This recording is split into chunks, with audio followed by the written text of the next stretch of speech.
Y bienvenidos a este especial informativo con los hechos más relevantes de la política y la justicia nacional que fueron noticia en este 2014. El 12 de febrero la Procuraduría destituyó al entonces gobernador de La Guajira, Juan Francisco Kiko Gómez, y lo inhabilitó para ejercer cargos públicos durante 17 años. Kiko Gómez recibió la noticia estando bajo detención de las autoridades, señalado de ser el responsable de varios homicidios en La Guajira y de tener nexos con el narcotraficante Marquitos Figueroa, quien también fue capturado en Brasil a finales de octubre de este año. El exgobernador de La Guajira, Juan Francisco Kiko Gómez, fue protagonista en el 2014 no solo por sus maniobras dilatorias en las audiencias, sino porque también aparecieron nuevas pruebas de sus presuntos vínculos con asesinatos y la organización criminal de Marquitos Figueroa, alias Marquitos. Kiko Gómez es investigado en la Fiscalía por el asesinato del exconcejal Luis López Peralta, de la exalcaldesa de Barrancas, Yandra Brito, Henry Ustaris Guerra y su escolta, también del neurólogo guajiro Jorge Daza Barriga.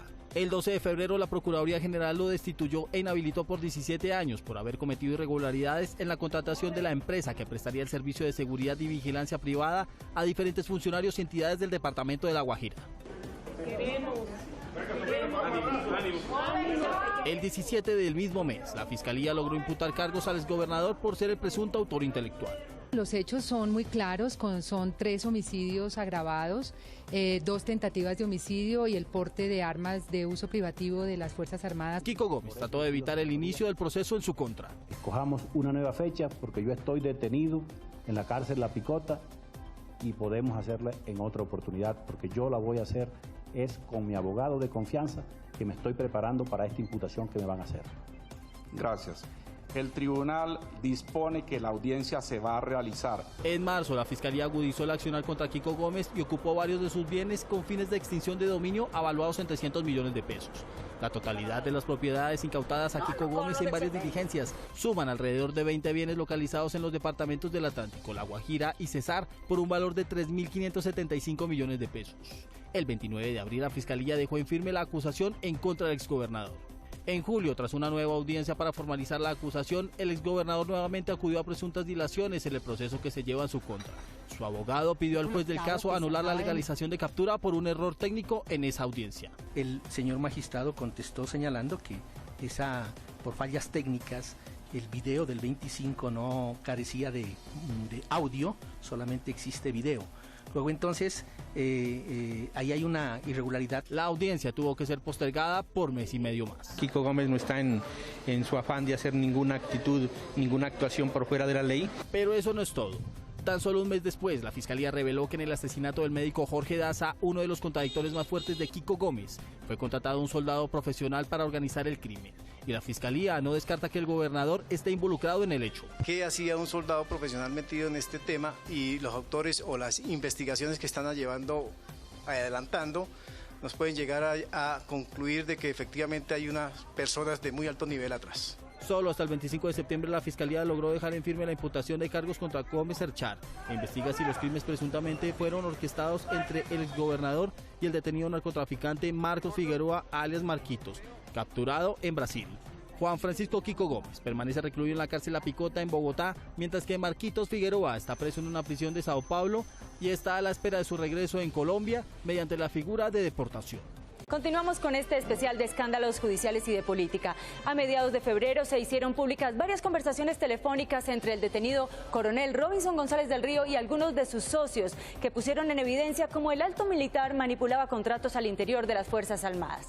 González del Río también es recordado porque en el 2013 se hizo pública otra grabación que puso al descubierto su relación con el ex magistrado Henry Villarraga, quien tramitó el proceso del coronel que llegará a la justicia ordinaria.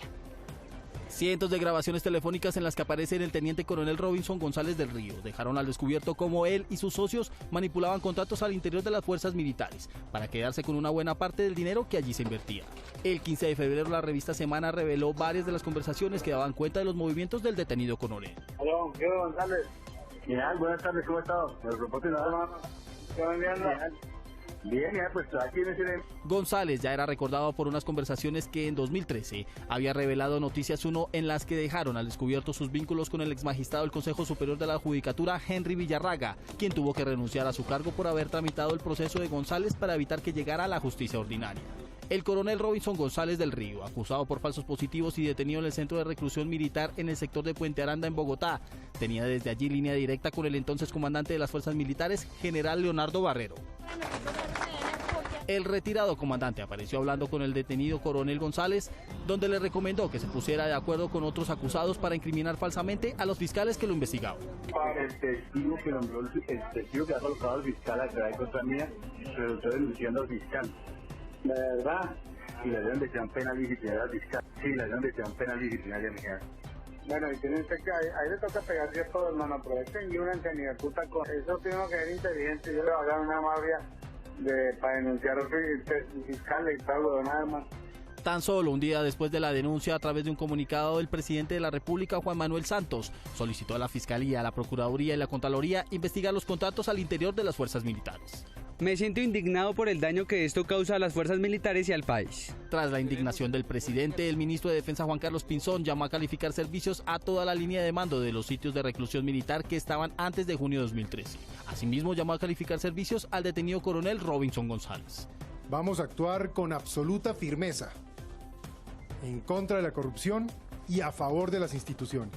El 18 de febrero, las declaraciones del general Barrero que incitaban a crear falsos testimonios le costaron el puesto. El ministro de Defensa, Juan Carlos Pinzón, lo removió de su cargo y de paso la cúpula militar. Cometió una imprudencia, utilizando expresiones inaceptables que causan daño a la institución.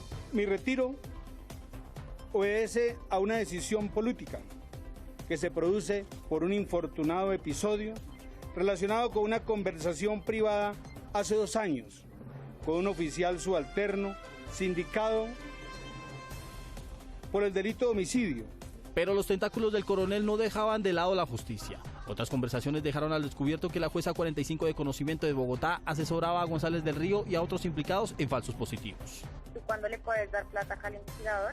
Yo le diría la otra semana, pero el miércoles. El pasado 25 de noviembre, el coronel González del Río fue trasladado a la cárcel de Picaleña en Ibagué, según las autoridades, para evitar que estuviera mucho tiempo en un solo lugar de reclusión, al tratarse de un coronel implicado en falsos positivos y en tráfico de influencias con altos tribunales de la justicia ordinaria en el país.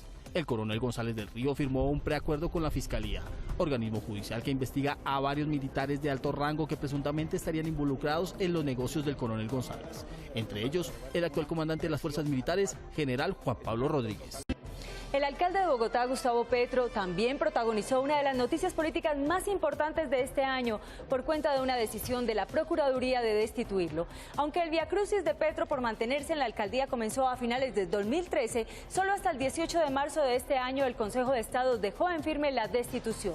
Por cuenta de esta decisión, en menos de un mes, Bogotá tuvo 3 mandatarios. Finalmente, y luego de 36 días de ausencia y de acudir a la Corte Interamericana de Derechos Humanos, el Tribunal de Bogotá lo restituyó como alcalde. Solo hasta el próximo año se sabrá si Gustavo Petro termina o no su periodo como mandatario de los bogotanos. El 9 de diciembre de 2013 comenzó el viacrucis del alcalde mayor de Bogotá, Gustavo Petro, quien fue destituido por la Procuraduría. Pero gracias a su batalla jurídica logró volver al Palacio Líbano, como se le conoce a la alcaldía mayor de Bogotá. El procurador ratificó la destitución en enero de 2014 y tras esa decisión, una ola de más de 300 tutelas llegó al Consejo Superior de la Judicatura y otras más al Consejo de Estado para frenar la salida de Petro. Entre las acciones judiciales, una era de la defensa del alcalde. Pero el 18 de marzo de este año, la Sala Plena del Consejo de Estado se pronunció y dejó en firme la destitución. Esto significa que no se concede la tutela por considerar fundamentalmente que existe otro medio de defensa judicial. Pocas horas después, la Comisión Interamericana de Derechos Humanos solicitó al Estado colombiano otorgar medidas cautelares a Gustavo Petro y la suspensión del fallo de la Procuraduría. Pero al día siguiente, el presidente de la República dejó en firme la salida del alcalde. He recibido comunicación oficial del señor Procurador General de la Nación en la que me solicita decretar la destitución del alcalde mayor de Bogotá, Gustavo Petro Urrego, y debo proceder de conformidad con la Constitución y las leyes. Y designó un alcalde interino. En consecuencia, y dada la urgencia de no continuar con el estado de incertidumbre, designo al doctor Rafael Pardo Rueda, actual ministro del Trabajo, para que se encargue de la alcaldía mayor de Bogotá. Esa misma noche, miles de seguidores de Petro se congregaron en la Plaza de Bolívar. En su discurso, el alcalde arremetió contra medios de comunicación, la Procuraduría y el presidente de la República. Ha decidido destituir al alcalde mayor de Bogotá, elegido legítimamente, e imponernos un alcalde al que en lo que personalmente quiero no deja de ser un impostor. Las decisiones de los jueces hoy fueron vulneradas porque la legislación colombiana obliga al Estado colombiano a cumplir con las medidas cautelares que se le fueron decretadas en favor del señor alcalde. El 20 de marzo, tras una reunión de varias horas, el gabinete de Petro presentó renuncia en pleno, pero el alcalde interino Rafael Pardo los convenció y reversaron la decisión. La destitución de Petro provocó otra tutelatón y su insistencia llevó al presidente de la República a dar pistas del regreso de Petro. Si algún juez me ordena su restitución, no vacilaré en cumplir con esa orden. La crisis administrativa por cuenta de la decisión de la Procuraduría llevó a que por el Palacio de Líbano desfilaran 3 alcaldes en tan solo 36 días. Al doctor Rafael Pardo, decirle muchas gracias. Creo que estos días en donde estuvo encargado de la ciudad fueron muy fructíferos, le tocó trabajar el doble. El 21 de abril, Pardo dejó la alcaldía y la entonces secretaria de Hábitat, María Mercedes Maldonado, fue nombrada como la alcaldesa encargada. Porque es la persona que está en el gabinete, conoce muy bien las políticas de la ciudad, es una persona muy bien preparada. Pero su fugaz mandato solo duró un día. El 22 de abril, una tutela fallada por el magistrado del Tribunal Superior de Bogotá, José María Armenta, ordenó la restitución de Petro. Quebrantados con la decisión administrativa, disciplinaria, sancionatoria proferida por el señor Procurador General de la Nación contra el alcalde de Bogotá, los derechos de elegir y ser elegido. Al día siguiente, y con resignación, el presidente de la República no tuvo más remedio que devolver el cargo al alcalde de Bogotá. En este caso, las leyes, los jueces me ordenan restituir al alcalde Petro y he firmado el decreto correspondiente. Creo que al presidente le dijeron algo que no correspondía a la realidad y tomó una decisión equivocada que ahora se corrige. Espero que la corrección sea a fondo. Petro volvió al cargo e insistió en la demanda para que le otorgaran las medidas cautelares que había decretado la Comisión Interamericana de Derechos Humanos. Solo hasta el 13 de mayo el Consejo de Estado le concedió las medidas cautelares y frenó el fallo de la Procuraduría. El Ministerio Público interpuso un recurso de súplica para revertir la decisión, pero el trámite del mismo pasó a sala plena del Consejo de Estado y solo será resuelto hasta el próximo 2015.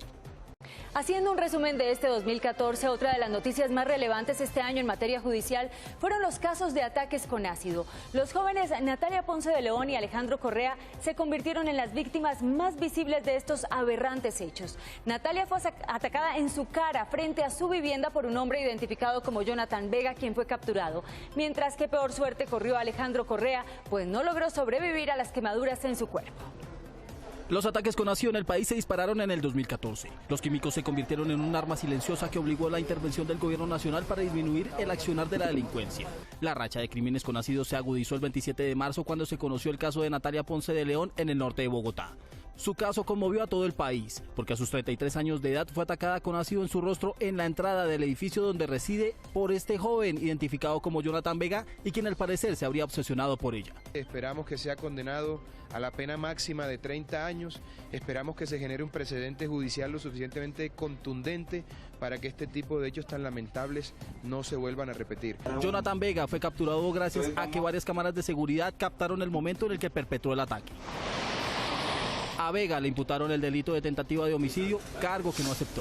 Es un crimen absolutamente execrable y vamos a luchar a partir de este momento para que este se vuelva un delito autónomo, que no tenga subrogados penales, que no haya descuentos de ninguna clase, porque nada, absolutamente nada, justifica un ataque de este tipo. Él permanece recluido en la cárcel La Picota de Bogotá y su caso está en etapa de juicio. Tras la ola de ataques, las autoridades anunciaron recompensas a quienes denunciaran esta modalidad. Sin embargo, y al parecer, las ansias de cobrar la millonaria recompensa llevaron a falsas acusaciones. El 6 de abril, Inés Carrillo, una mujer humilde del sur de Bogotá, denunció que había sido víctima de un ataque con ácido. El caso llegó a la Dirección Nacional de la Policía, se plasmó un retrato y se ofreció una recompensa. Le envío el mensaje a él, que si no fue, se presente. Pero todo fue un montaje. En una conversación interceptada por las autoridades se demostró que Inés Carrillo nunca fue atacada y por el contrario montó toda una película y acusó a una persona inocente porque vio en ello una alternativa para solucionar el accidente que tuvo con agua caliente. ¿Cómo se lo inventó? ¿Cómo se le vino a la cabeza? No viene su puta mierda. ¿Quién se lo dijo? ¿Usted lo inventó? No, hermano mío. No, a mí no. Cuando hermano ya yo estaba quemada. A Carrillo la fiscalía le abrió una investigación por falso testimonio. Pero eso no es todo. El 9 de abril se conoció un nuevo caso, esta vez en Medellín y mucho más macabro. La sustancia utilizada es ácido fluorhídrico. Se trata del joven Alejandro Correa, de 21 años de edad, la primera víctima mortal por ataques con ácido tras sufrir quemaduras en el 90% de su cuerpo. Según pudo establecer la fiscalía, los hechos ocurrieron cuando un encapuchado, contratado por la que era la novia del joven, le roció ácido en todo el cuerpo con tan poca fortuna que una gota de ácido de batería le perforó el cerebro y acabó con su vida. Todo porque no quiso casarse con ella. Decepcionada de su compañero permanente, y este muchacho estaba en realidad obligado a esta relación sentimental. La joven, identificada como Aura Luz Vélez, y dos personas más a quienes había contratado para ejecutar el crimen, fueron capturados, procesados y condenados a 20 años y 8 meses de prisión. Los constantes ataques y varias protestas llevaron al gobierno nacional a expedir el decreto 1033 de 2014, que reglamenta la ley que fortalece las medidas para castigar a quienes ataquen con ácido. A pesar de haber implementado controles para la venta de ácidos, los ataques siguieron.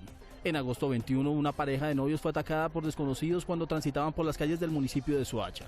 19 días después, se registró otro caso en Cali.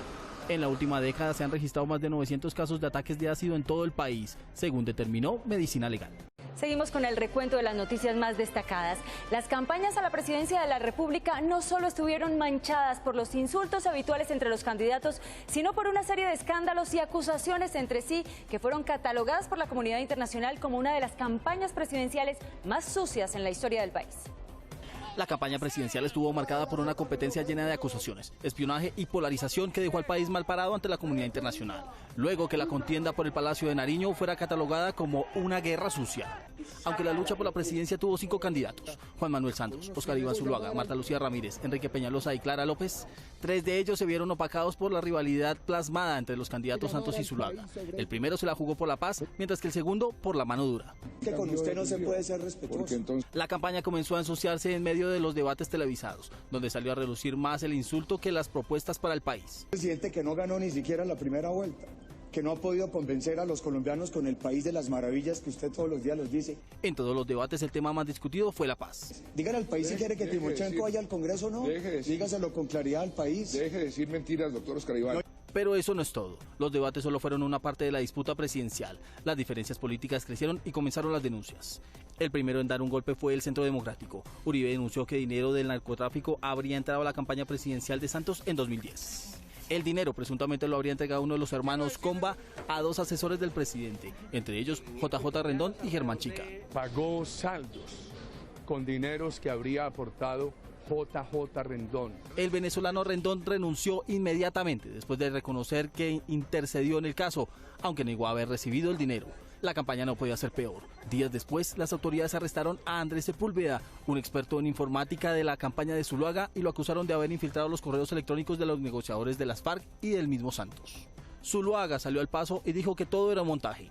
Que ha sido preparado para manchar nuestra campaña. La campaña se fue al extremo que los demás candidatos pidieron mesura. Aquí tenemos imputaciones de dineros de narcotráfico, de espionaje, de contactos con gente por fuera de la ley. Lo más grave ahora es que ya no solamente estamos hablando de peleas de políticos, sino que estamos hablando de la eventual comisión de delitos graves. El 25 de mayo, cuando se realizó la primera vuelta presidencial, la victoria fue para Oscar Iván Zuluaga.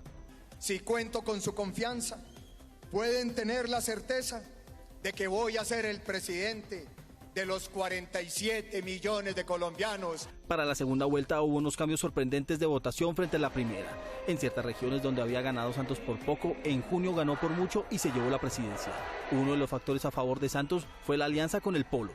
Con el importantísimo aporte de la izquierda democrática del país, y seguiremos con ese compromiso que es irrenunciable. Y el video de Doña Mechas, como se le conoció a Mercedes Plata, la mujer que no quería votar por Zuluaga. Cuente con el voto de los Platas, pero no para Zurriaga y no para el otro. Hoy le digo a Doña Mechas, no se preocupe, aquí está su Juanpa. En cambio, Zuluaga se alió con el Partido Conservador, pero le afectó una enfermedad que le impidió asistir a los últimos debates y múltiples acusaciones que enlodaban su campaña. La democracia consiste en esto. De cualquier forma, las elecciones presidenciales 2014 fueron la campaña más agresiva de las que se hayan visto en Colombia. Otra de las noticias judiciales que dejó un precedente en los altos tribunales fue el novelón de los ex magistrados del Consejo Superior de la Judicatura, Francisco Ricaurte y Pedro Munar. Protagonistas, ¿se acuerdan del polémico "yo te elijo, tú me eliges"? A ambos togados no les quedó más salida que dejar sus cargos porque llegaron a estos de manera irregular. El Consejo de Estado anuló las elecciones de 2 magistrados del Consejo Superior de la Judicatura, quienes llegaron a sus cargos de manera irregular, y con esto se puso punto final a la polémica figura del "yo te elijo, tú me eliges". Yo lo veo como de aquellos casos que van marcando pautas y van marcando hitos dentro del comportamiento de los colombianos y dentro del comportamiento de las altas cortes. Se trata de los magistrados Francisco Ricaurte y Pedro Munar. El primero llegó a ser el presidente del Consejo Superior de la Judicatura y acudió a todo tipo de recursos para conservar su puesto, pero no lo logró. El segundo acató el fallo y dejó el cargo. Según los demandantes, la elección de Ricaurte y Munar estuvo viciada por un presunto pago de favores de quienes los eligieron. El amiguismo y los carruseles de favores entre funcionarios. De que si usted me nombra, entonces yo le nombro a sus familiares. Uno no puede elegir a alguien y después ese alguien elegirlo a uno, porque se vuelve como un cruce de favores que definitivamente no tiene cabida en nuestro derecho. La histórica pelea entre el exmagistrado Francisco Ricaurte y el Consejo de Estado comenzó unos meses antes de que fuera anulada su elección. La magistrada Susana Buitrago trató de lanzar un salvavidas a Ricaurte, pero su ponencia fue derrotada y el caso pasó a manos de su colega Estela Conto. El 25 de junio el Consejo de Estado firmó la ponencia de la magistrada Conto y tumbó la elección de Ricaurte. La elección y confirmación del doctor Ricaurte Gómez quebrantó exigencias de mérito e igualdad en el acceso, propició la acumulación y concentración del poder en unos pocos y dio lugar a las prácticas indebidas con el conflicto de intereses y el clientelismo. Cuando todo estaba listo para que Ricaurte abandonara el Palacio de Justicia, un recurso de nulidad a último minuto le permitió seguir en el cargo unos meses más. En agosto, la directora ejecutiva de la Administración Judicial, Celinea Orostegui, frenó la salida del magistrado e interpuso un recurso de nulidad al argumentar que, como representante de la rama judicial, no fue notificada de la nulidad de la elección. Pero el 30 de octubre, la magistrada Estela Conto negó la nulidad. El 5 de noviembre, la Sala Plena del Consejo de Estado dio la estocada final y terminó con el caso Ricaurte. El exmagistrado, quien peleó hasta el último momento, no tuvo más recursos y salió del Palacio de Justicia dolido. En esta carta enviada al presidente de la Corte Suprema de Justicia, Luis Gabriel Miranda, Ricaurte criticó a sus colegas. Me es posible no cuestionar un fallo como este. Se ha inspirado más en las presiones de un sector de columnistas de opinión con evidentes intereses políticos que se impusieron sobre los intereses y la tradición jurídica. No, para nada, definitivamente no alcanzo yo ni siquiera a imaginarme qué interés político podía tener el Consejo de Estado en una decisión de estas. En la misiva, el magistrado saliente advirtió que iba a acudir a instancias internacionales. Voy a cuestionar ante las instancias pertinentes. Esa decisión en el fondo es abiertamente ilegal. Una semana después, el Consejo de Estado anuló la elección del magistrado Pedro Munar.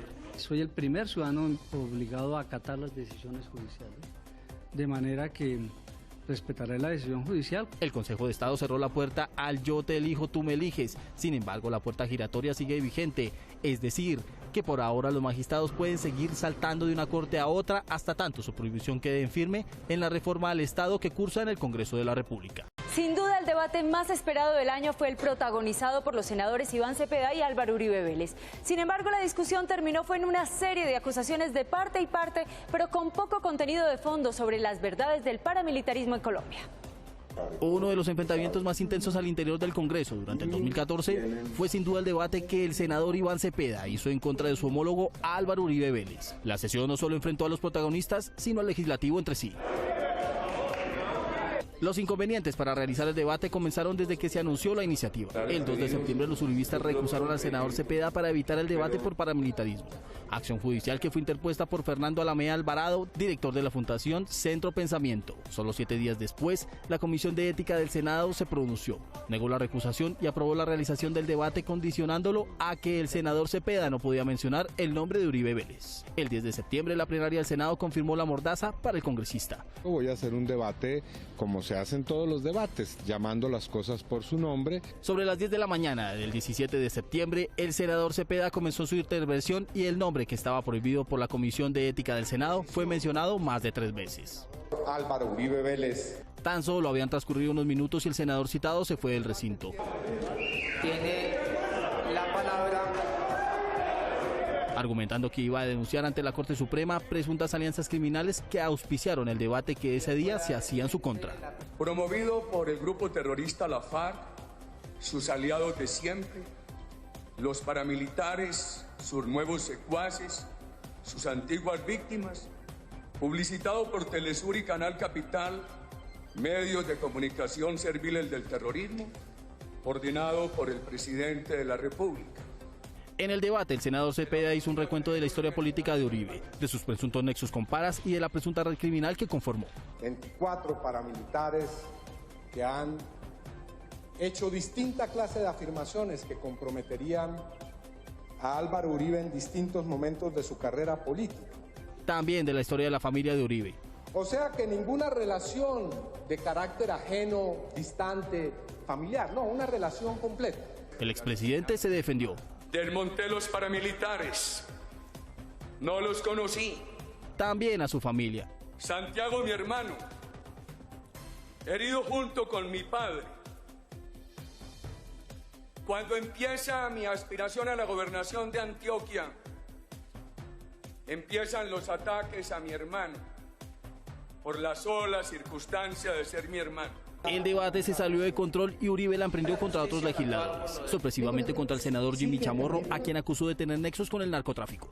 Le entregaré a usted y a la justicia los informes de inteligencia militar sobre la relación de cheques que a usted le dieron los carteles de la droga y sobre los cuales no ha habido la debida investigación. Sus injurias y sus calumnias, por supuesto, usted se las tiene que tragar. La intervención del senador Uribe subió de tono la sesión y varios congresistas caldearon los ánimos. Solo un colombiano coronó la presidencia de Colombia con el apoyo del narcoparamilitarismo. Solo uno, y se llama Álvaro Uribe. Y por más que grite y corra y enlode y se escude y huya, nunca podrá evadir esa responsabilidad, ni en lo político ni en lo penal. Los defensores del expresidente no se quedaron atrás. ¿Un debate impulsado por la FARC? Claro que sí.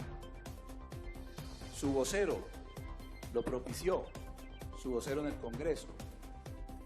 Y auspiciado por el gobierno. Lo que representa Uribe en este país es la confianza en que el Estado, cuando cumple su labor, es capaz de ocupar el lugar que le corresponde. El debate Iván Cepeda versus Álvaro Uribe será recordado por la gravedad de las denuncias que se hicieron frente al país. Y en nuestro último resumen les hablaremos de uno de los proyectos claves del segundo gobierno del presidente Santos, la reforma al Estado a través del equilibrio de poderes.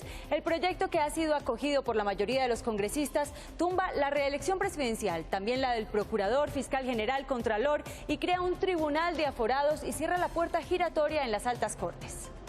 La reforma constitucional del equilibrio de poderes, que incluye, entre otras, la eliminación de la reelección presidencial, quedó casi lista para que en marzo de 2015 inicie su segunda vuelta en el Senado de la República. El equilibrio de poderes ya fue aprobado por las dos cámaras, fue aprobada ya la conciliación en Senado. La reforma fue dada a conocer durante la instalación del nuevo Congreso en julio y el presidente de la República, Juan Manuel Santos, anunció el proyecto de ley para recuperar el equilibrio de los poderes. El 4 de septiembre la iniciativa se radicó ante el Congreso de la República y en su primera fase cursó trámite con el respaldo de la mayoría del legislativo. Yo creo que en eso consiste el ejercicio de la democracia, la separación de los poderes, pero también la colaboración armónica de los poderes en Colombia. El presidente de la República visitó las altas cortes para socializar el proyecto de equilibrio de poderes. Los poderes públicos, repito, deben guardar su independencia, pero trabajar en armonía. nuestro agradecimiento por esta visita. El Centro Democrático también radicó su propia reforma al Estado, encabezada por la senadora Paloma Valencia y centrado en una reforma a la justicia. Que es una justicia metida en el tema político, tratando de o manteniendo unas relaciones que no le convienen a la justicia con la política. Sin embargo, el ministro del Interior, Juan Fernando Cristo, logró un acuerdo con las bancadas del Congreso para no incluir más artículos a la iniciativa. Durante el periodo legislativo se realizaron 4 debates. La reforma al equilibrio de poderes tuvo la aprobación de los congresistas de los partidos tanto de la Unidad Nacional como de la oposición, quienes hicieron sus aportes para perfeccionar la misma. El gobierno quiere destacar y celebrar la actitud muy constructiva de todas las bancadas. El articulado elimina la reelección para el presidente y altos funcionarios del Estado, suprime el Consejo Superior de la Judicatura, cierra la puerta giratoria en las altas cortes y amplía la figura de la silla vacía a senadores corruptos. La figura de reelección solo podrá revivirse en el futuro a través de una Asamblea Nacional Constituyente o por medio de un referéndum. Se estableció en esta primera vuelta de la reforma que los partidos políticos podrán hacer coaliciones para presentar listas de corporaciones públicas, incluidas listas con equidad de género. Habrá listas cerradas, pero ordenadas, intercaladas, hombre-mujer, con lo cual las mujeres dejaremos de ser adorno en las listas. Las listas electorales de Senado y Cámara se definió que serán cerradas a partir del año 2022.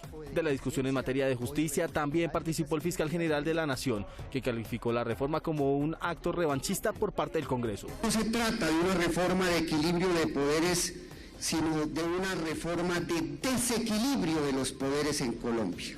En la última jornada se aprobó el polémico Tribunal de Aforados, que estaría integrado por 5 magistrados, quienes serían propuestos por la Academia y elegidos por la Cámara de Representantes. Las personas que son aforadas y que son objeto de investigación por parte del tribunal mantienen su fuero para todas las acciones que cumplieron en el ejercicio de sus funciones. El Tribunal de Aforados tendría la facultad de quitar el fuero a los altos funcionarios de Estado y previo proceso sería enviado a la Corte Suprema de Justicia para que los investigue. La reforma quedó casi lista y en marzo de 2015 iniciará su segunda vuelta en el Senado de la República.